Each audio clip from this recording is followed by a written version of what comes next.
आज स्टार्ट कर रहे हैं। सेट 1 है 2020 का पेपर है, उसका सेट 1 और ये क्वेश्चन है दूसरे का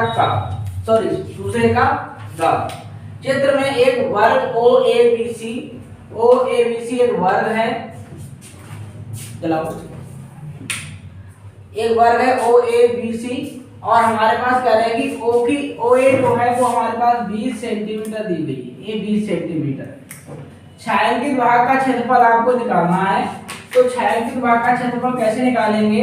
आप ये व्हाइट वाला जो एरिया देख रहे हैं, इस त्रिज्यखंड के क्षेत्रफल में से अगर हम ये वर्ग का क्षेत्रफल घटा दें तो ये छायांकित भाग का क्षेत्रफल निकल आएगा। आपको फिगर देखकर ये देखना है कि किस तरह से ये वाला जो छायांकित भाग का क्षेत्रफल है वो कैसे लेके आ सकते हैं। तो भाई पूरे एरिया में से अगर ये व्हाइट वाला एरिया वर्ग का एरिया जो माइनस कर दें तो ये तो बचेगा। तो बस यही फार्मूला लगा देंगे। तो फार्मूले आपको याद होने चाहिए। तो यहाँ लिखेंगे वर्ग की भुजा जो है आपके पास, सोल्यूशन देखें इसका। वर्ग की भुजा जो है ओ ए बराबर हमें दे रखी है 20 सेंटीमीटर। अब त्रिज्यखंड हम डायरेक्ट एक लाइन में आंसर आ जाएगा इसका। लिखेंगे छायांकित भाग का क्षेत्रफल, छायांकित भाग का क्षेत्रफल बराबर त्रिज्यखंड का क्षेत्रफल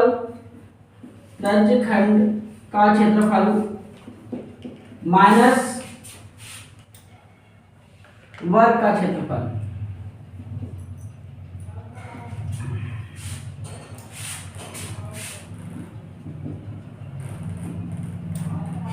त्रिज्यखंड है हमारे पास ओ पी वी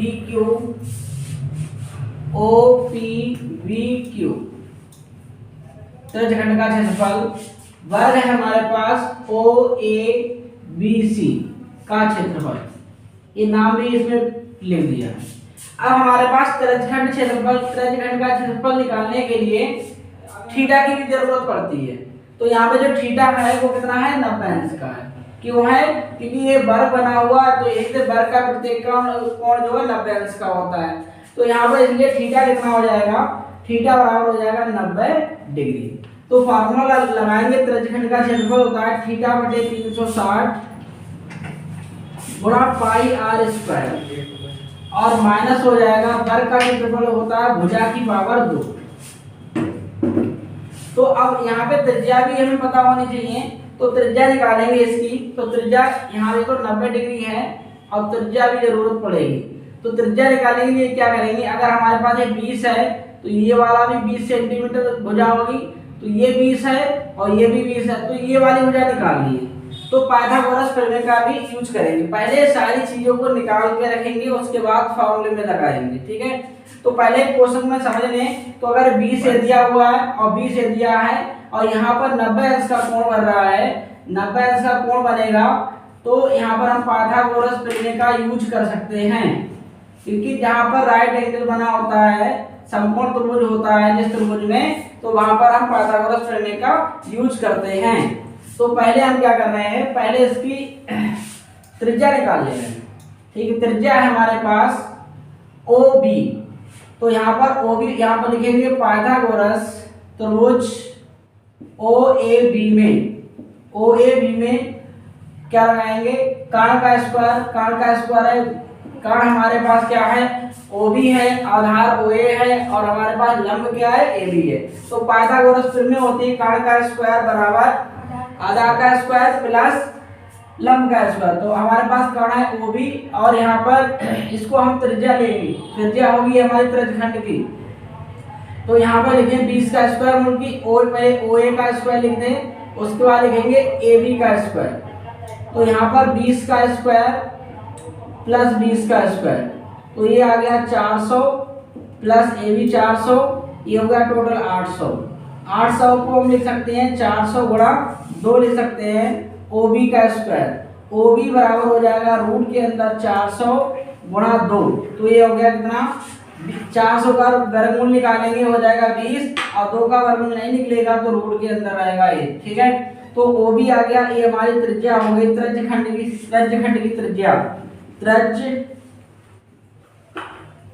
खंड की त्रिज्या r बराबर हो जाएगी 20√2। अब हमें त्रिज्यखंड का क्षेत्रफल निकालना है, तो हमें r भी पता हो गया कि r क्या होगा, थीटा भी पता हो गया क्या होगा, और हमारे पास जो भुजा है वर्ग की वो भी पता, तीनों चीजें पता है। तो इसके बाद हम लिखेंगे त्रिज्यखंड का क्षेत्रफल, नहीं हमें निकालना है छायांकित भाग का क्षेत्रफल। तो छायांकित भाग का क्षेत्रफल,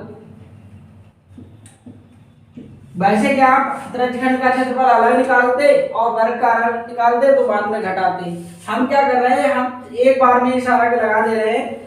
छायांकित भाग का क्षेत्रफल क्या करेंगे, त्रिज्यखंड के क्षेत्रफल में से वर्ग का क्षेत्रफल घटा देंगे। आप पूरा लिखेंगे यहाँ पर, प्रॉपर्ली लिखेंगे यहाँ पर। तो यहाँ लिखेंगे OPBQ त्रिज्यखंड का क्षेत्रफल माइनस करेंगे OABC वर्ग का क्षेत्रफल। तो इसका फॉर्मूला होता है थीटा बटे 360 पाई r स्क्वायर माइनस भुजा की पावर 2 साइड स्क्वायर। तो थीटा है 90 डिग्री, 360 गुणा पाई की वैल्यू 22/7, r की वैल्यू है हमारे पास 20√2 और माइनस भुजा है हमारे पास 20 का स्क्वायर। तो ये आ गया, 90 से काटेंगे तो ये 4 आ जाएगा और 2 से काटेंगे ये आ गया तो 11 आ गया। इसकी दो बार गुणा करेंगे तो 20 की गुणा करेंगे 400, √2 की गुणा √2 से होगी तो 2 आ जाएगा, 400 दूनी 800, ठीक है। 800 तो 1100 गुणा आ गया 800 बटे में हमारे पास 7 और ये 2 है तो 2 गुणा में माइनस है 400। यहाँ पर ये काटेंगे तो 400 आ गया, 400 से की गुणा कर सकते हैं, 11 चौक 44 और ये 2 जीरो तो 2 जीरो बटे 7 माइनस 400। अब क्या करेंगे, 400 लास्ट एलसीएम ले लें, इसका एलसीएम लेंगे तो 7 की गुणा इधर कर दें, इसके अपॉन पर लिख लें, इन दोनों की मल्टीप्लाई हो गई, एलसीएम हो गया, 1 से इसकी करेंगे तो यही रहेगा 4400, 7 की गुणा इधर करेंगे तो माइनस 2800। अब माइनस करें इसमें से तो 0 में से 0 गया 0 0, यहाँ पे 14 में से 8 जाएंगे तो 6 बचे और यहाँ पे 3 में से 2 जाएंगे तो 1 बचा बटे 7 से भाग करेंगे, इतना सेंटीमीटर स्क्वायर क्षेत्रफल आ जाएगा। नहीं तो इससे भाग कर लो, भाग इधर करते जा रहे हैं आपको 1600 को भाग करना, 7 दूनी 14 बचेंगे 2, फिर 7 दूनी 14 6 बचेंगे, 0 डाल लिया, 7 8 56 बचेंगे 4 और पॉइंट लगा 0, 7 5 35 तो आ गया 228.5 सेंटीमीटर स्क्वायर। पॉइंट के एक अंक तक निकाला, 2 तक निकालना चाहो 2 तक निकाल सकते हो, और नहीं तो यही आंसर आपका हो गया फाइनल आंसर। क्वेश्चन है द्विघात समीकरण x² + 2bx - a² - b² = 0। तो इस क्वेश्चन को सॉल्व करेंगे तो पहले क्या करेंगे, हमारे पास व्यापक समीकरण होता है ax² + bx + c = 0, द्विघात का व्यापक समीकरण। उससे तुलना करेंगे तो a बराबर हो जाएगा 1, इसका मान कितना है 1, ठीक है। और यहाँ पर इसका bx की यहाँ पर ना 2b है, क्योंकि यहाँ स्मॉल b और स्मॉल a था इसलिए मैंने यहाँ पर कैपिटल करिए, ठीक है। तो फार्मूले को थोड़ा चेंज कर लिया है, तो a बराबर 1 b = -2b और c बराबर हो जाएगा -a² - b²। तो ये प्लस है और यहाँ माइनस है, तो ये हो गया माइनस का। यहाँ पर इसके बाद द्विघाती सूत्र का यूज करेंगे, x बराबर माइनस का प्लस माइनस रूट के अंदर b² - 2ac/2a। इसको श्रीधराचार्य भी कहते हैं, श्रीधराचार्य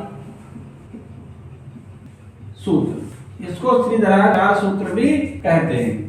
तो यहाँ पर मैंने b की वैल्यू रख दी, तो ये माइनस है तो माइनस का 2b प्लस माइनस रूट के अंदर b 2b का whole square minus 4 multiply 1 multiply c की वैल्यू है माइनस तो माइनस लगा दिया, a² - b² डेट क्लोज, ठीक है। उसके बाद क्या किया, ये तो ऐसे लिख दिया प्लस माइनस रूट में इसका 2 बार गुणा करें तो 2 दूनी 4 b² हो जाएगा, 4b² माइनस और माइनस प्लस हो गया, अब प्लस का 4 हो गया तो 4 गुणा a² से करेंगे तो 4a² हो गया और प्लस के 4 से और माइनस के माइनस से गुणा तो माइनस का 4 20 पर हो जाएगा, ये माइनस है प्लस का ये कैंसिल हो गया। इसके बाद ये रूट में बचा है हमारे पास माइनस का 2b प्लस माइनस रूट में 4a² 2, ठीक है। इसका वर्गमूल निकालें तो 4 का 2 हो जाएगा, a² का a हो जाएगा। तो यहाँ पर हो गया माइनस का 2b प्लस माइनस 2a/2। यहाँ से 2 कॉमन ले लेंगे, 2 कॉमन ले लिया तो 2 से 2 कट गया, माइनस का b और प्लस माइनस a, ये हमारा फाइनल आंसर। क्वेश्चन है 4 का खा, 4 के खा में बोला sin 3a बराबर है cos a minus 26 degree, a minus 26 degree और 3a न्यून कोण है, तो a का मान बताइए क्या होगा। कह रहे 3a जो है वो न्यून कोण है, वो क्या है, न्यून कोण है, तो a का मान हमें फाइंड आउट करना है, क्वेश्चन मार्क है, ठीक है। तो हम क्या करें, तो sin 3a बराबर है cos इतना, तो इसको भी हम बदलें, cos में बदलें तो आंसर आ जाएगा। तो हमारे पास एक फॉर्मूला होता था cos थीटा बराबर sin 90 माइनस थीटा, ये होता था, ठीक है। अगर यहाँ पे cos थीटा की जगह 3a लगा दें तो यहाँ पर भी sin 90 माइनस 3 हो जाएगा, तो हम इसकी वैल्यू पुट कर सकते हैं।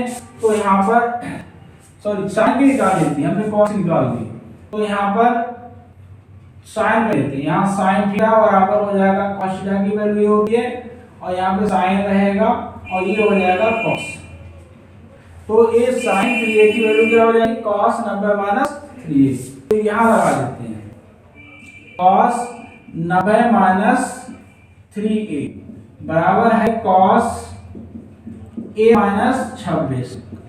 तो यहाँ पर cos को छोड़ दें तो ये 90 आ गया और 3a बराबर हो गया a माइनस 26। a को इधर ले लो तो 3a माइनस का हो जाएगा और माइनस के 26 में से 90 उधर जाएगा तो माइनस का हो जाएगा, ये दोनों जुड़ जाएंगे क्योंकि माइनस साइन है, साइन लिखते हैं माइनस का, सेम साइन की वैल्यू जो होती है ऐड हो जाती है, अगर माइनस है तो माइनस आ जाता है, प्लस होता है तो प्लस आ जाता है। तो यहाँ पर हो गए 116, जोड़ेंगे तो 116 हो गया, और ये माइनस का 104 माइनस का 4a हो गया, तो माइनस माइनस कैंसिल, a बराबर हो गया 116/4, 4 से डिवाइड कर दें तो 4 एकम 4, 4 दूनी 8, 3 बचे और 36 हो गए, 4 ने 36, तो a बराबर आ गया 29 डिग्री, a 29 डिग्री आ गया। इस तरह से क्वेश्चन को सॉल्व कर सकते हैं। क्वेश्चन हमारा, यदि एक गोले के वक्रपृष्ठ की माप 36 सेंटीमीटर स्क्वायर है तो गोले का आयतन ज्ञात कीजिए। तो गोले का आयतन का फार्मूला होता है 4/3 पाई r क्यूब, तो हमें r की जरूरत है, तो r क्या करेंगे, इसके वक्रपृष्ठ से निकालेंगे।